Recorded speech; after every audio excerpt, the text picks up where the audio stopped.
Good morning. Ngasi card message yengase. Ngasi se koi gi sagon se namit ko. Sagon se namit ki card message yengase ko.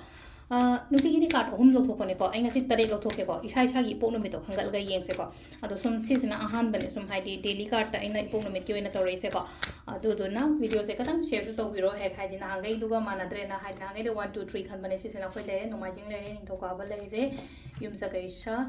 sagon sen ko majing to ka ba le ko yum sa ga isha ko ai have the show re ko ama ani ahum mari manga taruk then taret ko sida leire ko koi keno se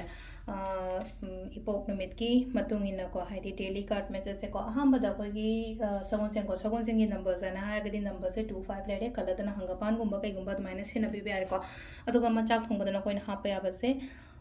yellow machugi chaba yaba pot machugumba kaigumba khitang change hu matamda hadi khitang pinch ma kari ma dumai taroga hapiyo ko silere ko carter etse ko ha ba numai jing gi oina yenga se ngadi sagon sense ka mai to ga dage ha ba to ko numai jing gi oina sida lairi se amna positive oin la ko hadi king gi symbol am taroga la ko sida aduna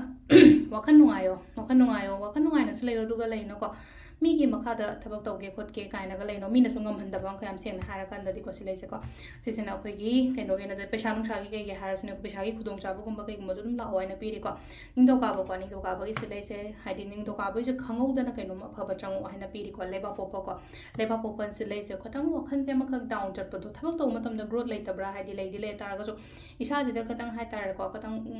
wakhan je isha thanda doubt lai jara ko khochara ko dumai lai ko lai ganu ko du ki pota aduga sisina imja ge ko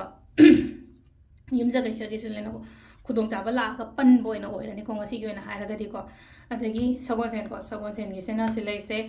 challenge adum lai bodo thabak se line na oi tabado ai taw ge na su khali ko lai ge lai re da ai ngam de ya de habe di wakhalo num sule ko taw biyo taw matam da kana kani ko irai gi se landa la lo no dum ai gi khubak ta tai do landra ga di last saturday gi na saturday gi su phari ko saturday gi phari hara ga di mi punba imanabi punba ko pa imong manung punba adagi ngasai gi kano gumba punba ko pa mai taw lai ko sisina ko card message le ko timing sa pi yeng timing na pung manga ga minute ko nipan dagi na nipan ga minute kun taru phang ko ayuki adagi mapan ga minute yang khai manga dena drama thoi ga minute kun mari phang le re adagi pung ani ga minute ko humdoi dagi na